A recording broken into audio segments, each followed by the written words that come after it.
আসসালামু আলাইকুম, শুভ দুপুর। এগুলো কি চিনতে পারছেন? এগুলো পুঁইশাকের বিচি বা দানা।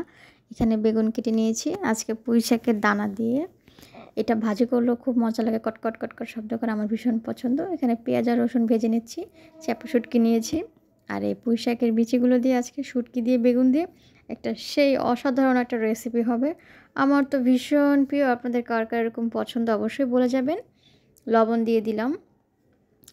আর দিয়ে দিয়েছি এখন চ্যাপা শুটকিগুলো তেলে পেঁয়াজে রসুনের সাথে একটু ভেজে নেব। ভেজে তারপর মশলাগুলো ঢেলে দিব। চলেন না ঢেলে দেই। তাহেরি ভাই এরকম করো না বলতো, তাহেরি হুজুর, হ্যাঁ সরি ভাই বলে ফেলছি।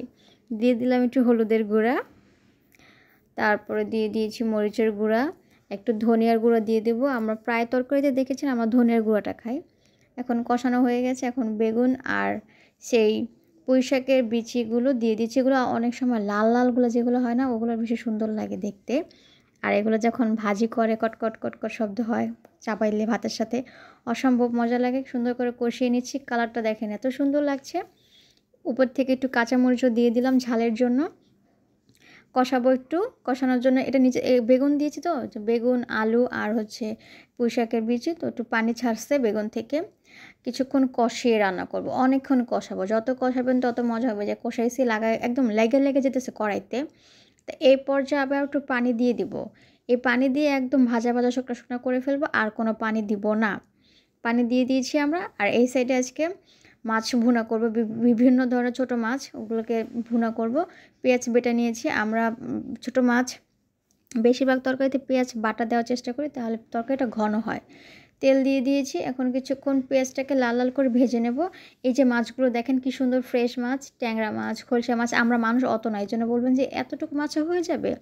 এটা রান্না করব নতুন আলু দিয়ে, ভীষণ মজা হয়েছে। টমেটো দিয়ে, শীত চলে আসছে, টক টক টমেটো দিয়ে অনেক মজা লাগে। এখন মশলা ঢেলে দেব। হলুদের গুঁড়া, মরিচের গুঁড়া, একটু সামান্য ধনিয়ার গুঁড়াও দেব, কাঁচামরিচ দেব আস্ত, যেহেতু শীতকাল কাঁচামরিচ অত ঝাল না। লবণ দিয়ে দিয়েছি আমার টেস্ট মতো। আপনারা আপনার টেস্ট মতো রান্না করবেন, যার যার টেস্ট যেরকম। কি বলবো, আমরা তো আর সবাই একরকম খাবার খেতে পছন্দ করি না, সব দেশের রান্না সেম না। ধনিয়ার গুঁড়ো, হলুদের গুঁড়ো, মরিচের গুঁড়ো সব দিয়ে কষি। এখন মাছটা দিয়ে কিছুক্ষণ কষাবো। কড়াই আমার দৌড় দেয়। কড়াই এরকম পাতলা হয়েছে, কড়াই আমার দৌড় দেয়। নাড়া মানে এত নাড়া দিয়ে আমি কড়াই দৌড় দেয়, লেগে যাচ্ছে। তাই একটু পানি দিয়ে কষিয়ে নিব। মাছগুলোকে উঠায় নিব, যেহেতু নতুন আলু দেবো, নতুন আলু একটু শক্ত। মাছগুলো উঠায় সেই ঝোলের ভিতরেই আবার একটু নতুন আলুকে কষায় নেব। একটু পানি ছিল, ওই অবস্থায় নতুন আলুটাকে একটু কষাবো। নতুন আলু যতই কষান, যতই পানি দেন, শক্ত শক্তই থাকে, কেন এরকম জানি না। আমার তো অনেক দিন খাওয়া হয়ে গেছে নতুন আলু।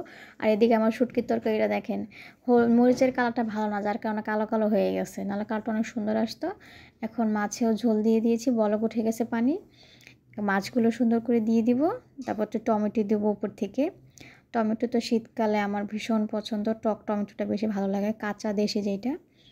উপর থেকে এখন ট্যাংরা মাছ, খলসা মাছ, তারপর এটা কী মাছ জানো, ভুলে গেছি, শিলন মাছের বাচ্চা এরকম একটা কিছু হবে। টমেটো দিয়ে দিলাম। রান্না শেষ। আর শুটকি তরকারিটা মনে করেন আমার সহ্য হইতেছে না, কতক্ষণ টেস্ট করবো, তাড়াতাড়ি একটু নিয়ে ফুয়া ফুয়া খাইছি, জিবাটাও পড়ছে। বেশি শসা হলে যা হয় আর কি। এদিকে ধনিয়া পাতা দিয়ে দেবো। তরকারিও আমাদের রেডি মাছের। এবার তো বললাম যেটা খাইছি তো খাইছি, ছোটো মাছ ইচ্ছে মতো খাইছি, দেশি মুরগি ইচ্ছে মতো খাইছি, শিং মাছ ইচ্ছে মতো খাইছে, কই মাছ ইচ্ছে মতো খাইছে, মানে যেটা খাইছে ওটা রীতিতে বানায় ফেলছে। এবার এই কাজগুলো করছে আমার বাবা। আমার শুটকি দেখেন কি সুন্দর ভাজা ভাজা হয়ে গেছে, কালারটা কি সুন্দর না। আমার এখন আবার খেতে ইচ্ছে করছে। ইনশাল্লাহ আবার একদিন খাবো, আল্লাহ যদি রিজিকে রাখে। দুপুরের জন্য লাঞ্চ রেডি। ছোটো মাছের নতুন আলুর তরকারি আর হচ্ছে শুটকি দিয়ে বেগুন। আলহামদুলিল্লাহ আলহামদুলিল্লাহ, অনেক মজা হয়েছে, অনেক।